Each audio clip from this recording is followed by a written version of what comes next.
Bonsoir à toutes et à tous et bienvenue pour ce nouveau numéro de 0% foot. Alors cette semaine c'est le tennis qui est à l'honneur avec le wildcard BNP Paribas. Et donc on va parler de suite de cette compétition avec son grand vainqueur Eyal Ben Simon. C'est parti. Première chose, ton sentiment après avoir gagné, content? Je suis assez content, c'était un peu dur en finale mais c'est une bonne satisfaction d'avoir la wildcard pour d'abord aller à Paris et peut-être aller à Marseille. Bon, toi tu es moins 2, donc on va dire avec Yvan vous étiez favori sur le papier. La logique est respectée.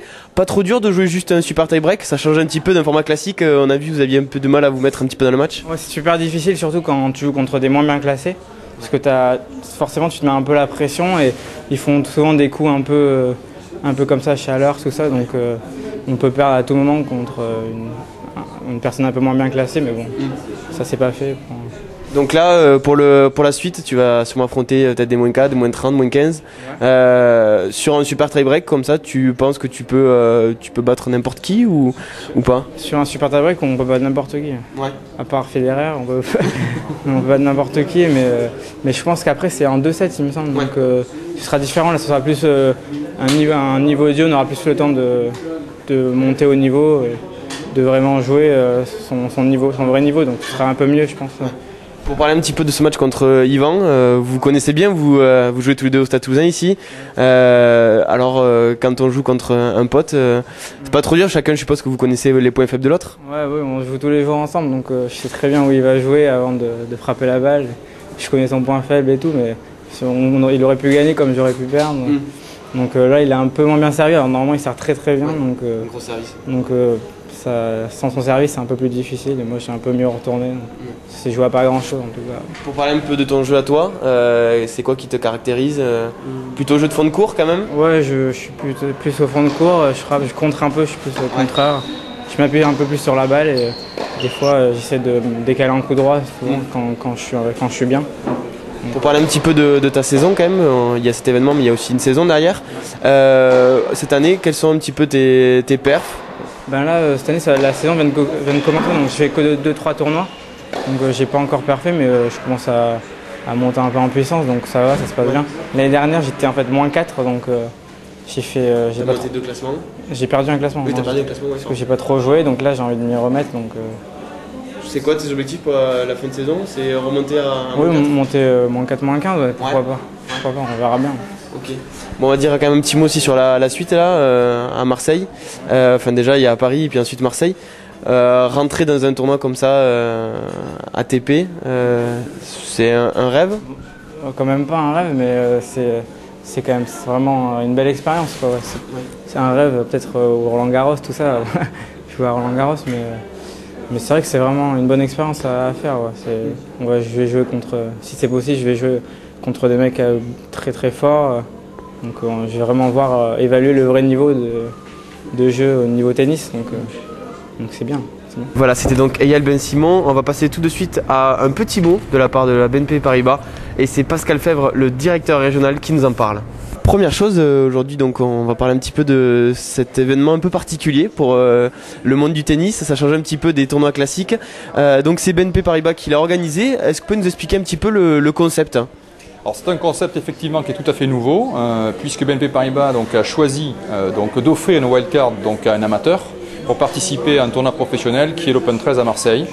Donc en fait sur une même journée dans 8 endroits en France, on a donc 64 inscrits, c'est-à-dire 512 joueurs qui se rencontrent. Et en fait les 8 meilleurs se retrouvent dès le week-end prochain à Levallois pour une grande finale qui permettra de sortir le meilleur des 8 sur une formule au meilleur des 3 sets. Pour participer à l'Open 13 et rentrer en qualif à l'Open 13. C'est un rêve qui s'exauce, quoi. Alors, finalement, le tournoi était ouvert de quel niveau à quel niveau pour donner un ordre d'idée aux gens? Bon, franchement, c'est toute l'originalité, c'est qu'on a, par exemple, à Toulouse, on a eu des joueurs de niveau 34 qui sont affrontés contre des joueurs qui ont pu jouer des joueurs qui sont moins de 2-6, quoi. Donc c'est la différence de niveau, donc je pense que c'est le plaisir de jouer ensemble. Pour un joueur qui a un niveau nettement inférieur, forcément pour lui c'est une pression, mais c'est aussi un grand moment. Et je pense que sur un super tie-break tout est possible.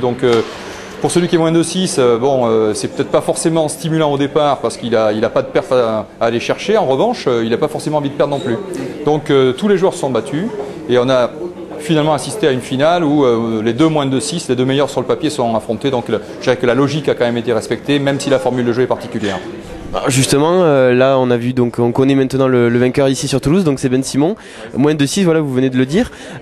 Pour la suite, vous y croyez? Vous pensez que notre représentant à nous peut aller jusqu'au bout et peut rentrer en qualif à Marseille? Alors, ce qui était certain, c'est que les deux joueurs qui se sont retrouvés en finale, on pouvait raisonnablement miser sur l'un des deux. Bon, maintenant pour Ben Simon, c'est pas fait. C'est pas fait parce qu'effectivement, il va se retrouver avec des joueurs de même niveau que lui, voire de niveau supérieur, puisque ce tournoi, enfin, c'est ouvert donc aux joueurs qui sont en deuxième série. Donc, on peut aller jusqu'à moins 30. Donc, à moins de 6 qui rencontre moins de 30, bon voilà, donc c'est pas forcément gagné pour lui. Ce qui est certain, c'est que on sera pas mal de Toulousains, mais au-delà, donc puisque 4 ligues sont représentées, donc l'Aquitaine est là, Midi, il y a le Limousin, donc Midi-Pyrénées aussi, et on sera d'ailleurs Ben Simon pour le pousser en espérant qu'il gagnera, pour ensuite le supporter à Marseille. Est-ce qu'il y avait une raison particulière pour avoir choisi ce format-là de super tie-break? C'est quoi? C'est le fait que finalement tout peut arriver sur une petite durée de match? Alors je pense que le super tie-break c'était pour nous la garantie donc de pouvoir faire un maximum de matchs en un minimum de temps et éviter effectivement les matchs à rallonge. Voilà, donc cette formule, et puis elle donne vraiment sa chance à tous, hein, puisque quelqu'un qui débute mal un super tie-break peut facilement sortir du match et le perdre, alors que sur le papier, il aurait dû gagner, en tout cas sur une configuration normale de match, donc au meilleur des 3 sets, il aurait gagné sans la moindre difficulté. Bon, un dernier mot quand même sur cette opération. C'est quelque chose qu'on pourrait revoir dans le futur sur d'autres tournois dont le BNP Paribas est partenaire ou pas? Est-ce que vous y avez déjà pensé ou là c'était pour l'événement Alors BNP Paribas n'a pas pour habitude de faire des coups d'essai lorsque BNP Paribas s'engage, et on l'a vu dans le tennis, donc BNP Paribas souhaite continuer le plus longtemps possible. C'est une expérience qui pour nous paraît tout à fait intéressante parce qu'elle permet de mettre effectivement un amateur en valeur et je crois que c'est tout l'esprit du tennis et c'est une idée à laquelle nous croyons. On verra ensuite effectivement s'il y a un engouement derrière cet événement, mais d'une façon ou d'une autre c'est une opération qui est appelée à perdurer. En tout cas, une chose est certaine, si l'amateur arrive à passer les qualifications et rentrer dans le tournoi principal, là pour le coup, on est sûr que l'engouement du public sera présent et ce sera le petit chouchou. Alors en tout cas, je peux vous dire, si Ben Simon part à Marseille, on sera un certain nombre à l'accompagner pour le supporter. Voilà. Voilà, c'était donc la partie consacrée au tennis. On passe tout de suite à notre habituelle chronique rugby avec Paul Lepère. On va faire donc comme d'habitude un petit tour des championnats régionaux et on commence par de la Fédérale 1. Alors en Fédérale 1, Tournefeuille qui perd mais qui n'est pas vraiment menacé au classement. Oui, Tournefeuille a perdu à Château-Renard sur le score de 29-17. Donc une défaite logique même s'ils ont réussi à marquer 3 essais en début de match et à mener au score. Château-Renard est revenu dans le match, a réussi à remporter une victoire méritée. Mais Tournefeuille continue à faire son petit bonhomme de chemin vers les playdowns. Le week-end prochain sera important puisqu'ils vont recevoir l'avant-dernier du classement, histoire de prendre quelques points d'avance avant ces matchs de playdown où ils gardent les points qui sont déjà acquis. Voilà, donc important de prendre encore les points qui restent pour le dernier match. Tout à fait. Ensuite, pour le reste de la Fédérale 1, comment ça s'est passé pour nos équipes?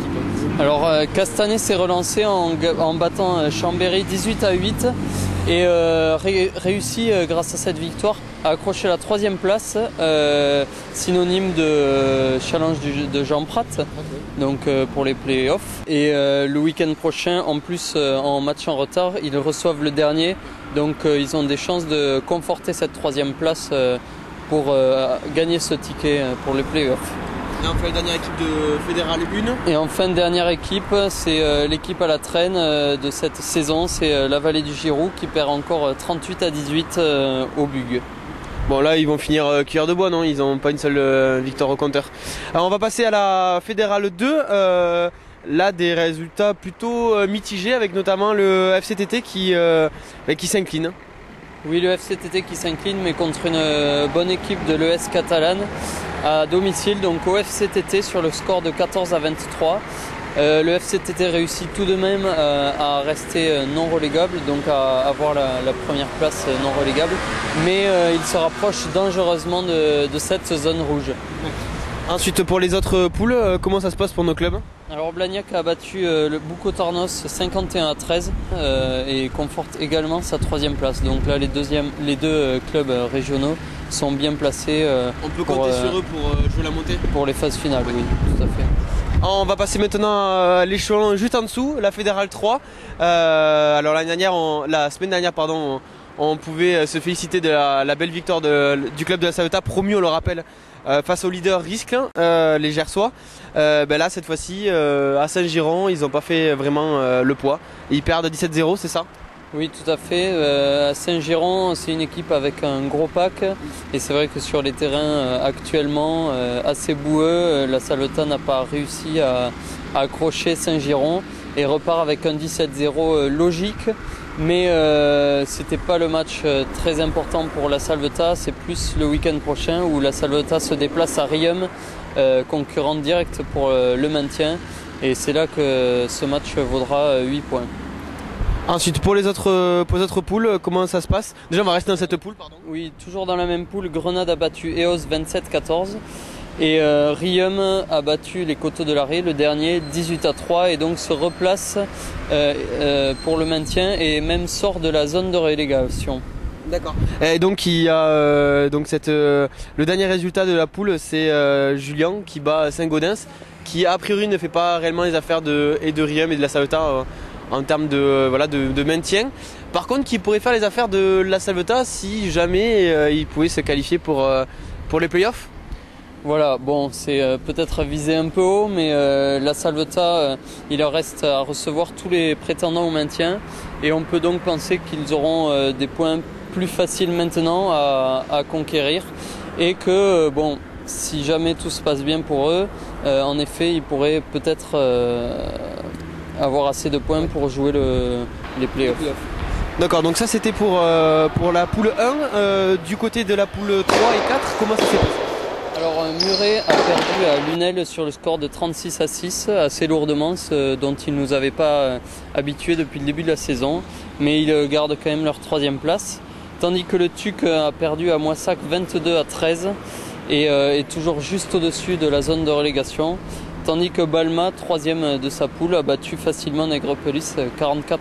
Oui, alors là aussi, Balma, c'est une balade de santé, un peu à l'image de Blagnac et de l'Isle-Jourdain dans leur fédérale. Alors, on va passer maintenant à la Pro D2. Il y a Colomiers qui avait fait un beau match nul la semaine dernière, qui cette fois-ci a perdu très lourdement face au Loup, 50-10 au niveau de Colomiers. Comment ça se passe au niveau du classement? Le maintien est toujours d'actualité ou pas? Alors le maintien toujours d'actualité, oui tout à fait. Le Colomiers pour l'instant n'est pas relégable et un match à Lyon c'est pas un match évident à aborder et donc 50-10 ça fait peut-être lourd mais c'est quand même assez logique vu que Lyon joue la montée en top 14. Ouais. On va passer maintenant au top 14 avec là aussi pas mal déjà il y a un affrontement entre deux régionaux et puis après des fortunes un peu diverses. Montauban, on va commencer peut-être par Montauban qui a perdu à Brive, donc un petit mot sur ce match. Alors Montauban a été dominé par Brive les 3/4 du match, sauf en début de match où ça s'est plutôt bien passé pour eux. Mais Brive a dominé, mais Montauban a réussi à s'accrocher. En fin de match, ils ont été distancés. Mais sur une dernière pénalité, Montauban a réussi à accrocher le bonus défensif, pas synonyme de maintien, mais presque. Donc Montauban est plutôt bien accroché à son maintien actuellement. Ensuite, Castres du Comté, eux ils se sont imposés. Ils continuent leur très belle saison. Décidément, chaque semaine, on leur dit ça va se compliquer. Et puis là, ils s'imposent face au Stade Français. Oui, tout à fait. Castres, à chaque match face à un gros et un prétendant aux phases finales, Castres impose son importance. Et même s'ils étaient menés à la mi-temps de 2 essais et menés au score, Castres a su en deuxième mi-temps répondre présent et s'imposer sur la marque de 32-14 avec une intensité physique assez impressionnante. Et enfin, dernier match, c'était un affrontement entre le Stade Toulousain et Albi. un score final de 24-6 pour le Stade Toulousain. C'était à Albi, c'était jeudi soir. Pour les Albigeois, on va dire, c'est pas une surprise de perdre face au Stade Toulousain. Oui, tout à fait. Là, en plus, on peut dire que maintenant, les choses sont faites pour la Pro D2, pour l'avenir d'Albi en Pro D2, à moins que des équipes soient rétrogradées financièrement, ce qui pourrait changer la donne, mais pour l'instant, ce n'est pas d'actualité.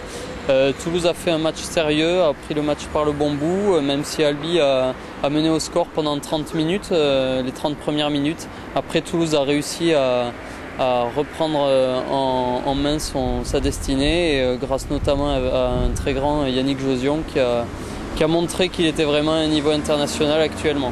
Voilà, c'était donc 0% foot. On se retrouve dès la semaine prochaine pour un nouveau numéro. Au revoir.